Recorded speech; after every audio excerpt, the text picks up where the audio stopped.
Hello my dear students, कैसे आप सभी। उम्मीद करता हूं कि आप सभी एकदम बहुत बढ़िया होंगे। आपका फिर से स्वागत है हमारी एक और नई वीडियो में।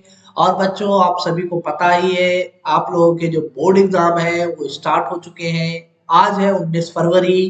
क्लास 10th का संस्कृत का पेपर है आज, और क्लास 12th का हिंदी का पेपर है। दोनों ही बोर्ड एग्जाम के लिए, दोनों ही क्लास के बोर्ड एग्जाम के लिए आप लोगों को खूब खूब बधाई। और आप अपना पेपर बहुत ही अच्छे से लिखकर आएंगे। आपको ये वीडियो आपका पेपर आने के बाद ही मिल पाएगी, क्योंकि अभी तो आप अपने बोर्ड एग्जाम में बैठे होंगे।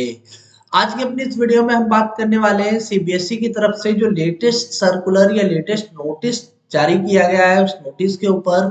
बहुत ही ज्यादा इंपॉर्टेंट नोटिस है। सीबीएसई ने खुलकर सबके सामने कह दिया है, पूरा एक नोटिस निकाल के बता दिया है कि इस बार सीबीएसई बोर्ड एग्जाम में किसी भी तरह की कोई कसर बाकी नहीं रहने देगी। हर तरीके से सीबीएसई तैयार है, और अब उसने अपना ये एक नोटिस निकाल के एकदम सीबीएसई के जितने भी स्टूडेंट्स हैं उन सब में खुशी की लहर दौड़ा दी है। और उन सभी स्कूल्स के लिए एक मौका दे रही है जो किसी तरीके से अपने मार्क्स को इंक्रीज करना चाहते हैं। सीबीएसई फुल मार्क्स देने वाली है अब इस नोटिस के आधार पर। क्या है इस नोटिस को, हम पूरा डिटेल में जान लेते हैं इस नोटिस के बारे में। जैसा कि आपको पता है, ये 15 तारीख को प्रिंट हुआ था, 16 तारीख को वेबसाइट पे आया, 16 तारीख को भी नहीं, 17 तारीख को या 18 तारीख को ये वेबसाइट पे आया है। क्योंकि 17 को हम लगातार वेबसाइट विजिट करते रहते हैं, अपने नहीं देखा था ऐसा कोई नोटिस।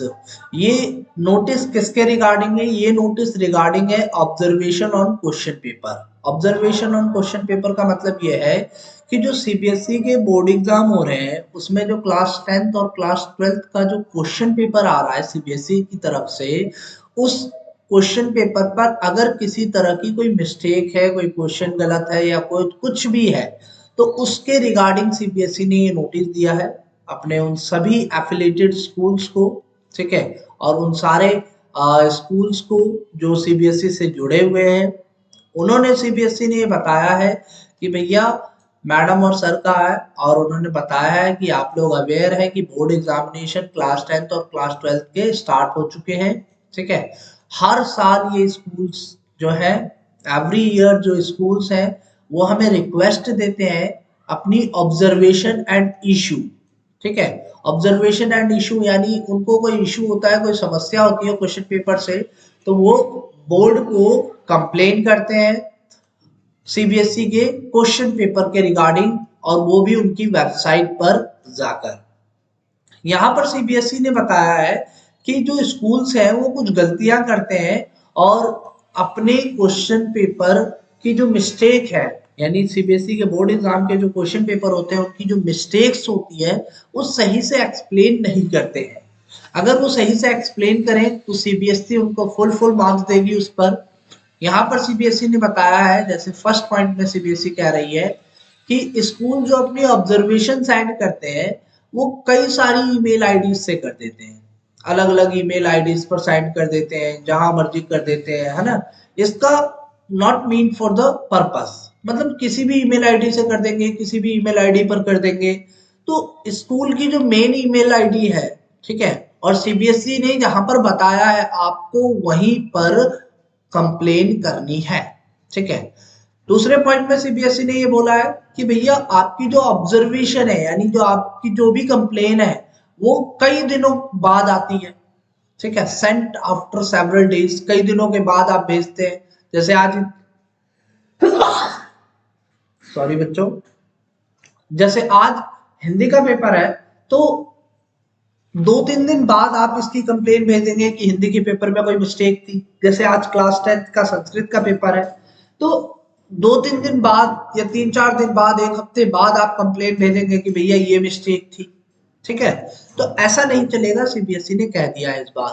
थर्ड पॉइंट में सीबीएसई ने बताया है कि आप कंप्लेन तो भेज देते हैं पर कंप्लेन को क्लियर नहीं करते हैं, यानी नॉट क्लियर। आप अपने डाउट तो भेज देते हैं, कंप्लेन तो भेज देते हैं, पर उसको क्लियर नहीं कर पाते। क्लियर किस तरीके से नहीं, जैसे एग्जांपल के थ्रू सीबीएसई ने बताया है, आप लिखते हैं the question is not correct. ठीक है, but what is correct, but what is not correct in the question is not mention. आप ये नहीं बताते कि उसमें क्या करेक्ट नहीं है, आपने सीधा लिख दिया कि क्वेश्चन करेक्ट नहीं है, क्वेश्चन सही नहीं है, पर क्या सही नहीं है, कैसे सही नहीं है, वो आप एक्सप्लेन नहीं करते। तो इन सभी समस्याओं से देखने के बाद, इन सभी समस्याओं को समझने के बाद सीबीएसई ने बताया कि भैया इस बार ऐसा नहीं चलेगा। इस बार चलेगा कि आप पूरे प्रोसेस के थ्रू अपनी कंप्लेंट्स को सीबीएसई के पास भेजने वाले हैं, और वो प्रोसेस क्या है उस प्रोसेस को हम आपको बता देते हैं। पहली चीज सीबीएसई ने बता दिया है कि आप जब अपनी ऑब्जर्वेशन है यानी जो भी कंप्लेन है उसको अपलोड करेंगे सीबीएसई की इस वेबसाइट पर जाकर, OECMS पर जाकर, ठीक है। दूसरा, आप अपने इश्यू को क्या करेंगे, क्लेरिफाई करेंगे और अपनी पूरी रिक्वायर्ड डिटेल जो है वो इस ईमेल आईडी पर सेंड करेंगे। सीबीएसई ने ये ईमेल आईडी दी है और इसी ईमेल आईडी पर आप अपनी क्वेरी को क्या करेंगे, सेंड करेंगे, ठीक है। थर्ड पॉइंट में सीबीएसई ने बताया है कि observation should be sent on the same day to the examination is conducted. अपनी जो ऑब्जर्वेशन है, अपनी जो कंप्लेन है, वो उसी दिन भेजी जाए जिस दिन एग्जामिनेशन कंडक्ट किया जा रहा है, ठीक है। अगर सीबीएसई को लगा कि in the case the observation received are not clear, not clear रहा, not receive on time, time पे नहीं आया, not in compliance with the instruction issued by the CBSE, जैसे सीबीएसई ने कहा है उस तरीके का नहीं हुआ, और vague no action will be taken by the board, कोई एक्शन नहीं लिया जाएगा सीबीएसई के द्वारा। तो आप लोगों से पूरी पूरी रिक्वेस्ट है कि अगर आप अपनी कंप्लेन को दर्ज करना चाहते हैं, मेंशन करना चाहते हैं, तो इस तरीके से जाकर आप सीबीएसई की वेबसाइट पर कर सकते हैं, ठीक है। आई होप आपको पूरी वीडियो पसंद आई होगी। चैनल पे नए हैं तो चैनल को सब्सक्राइब जरूर कर दीजिएगा, बेल आइकन प्रेस कर दीजिएगा, क्योंकि ये चैनल देता है आपको सीबीएसई से रिलेटेड हर छोटी बड़ी अपडेट। फिर मिलते हैं एक नई वीडियो में नई अपडेट के साथ, तब तक के लिए जय हिंद।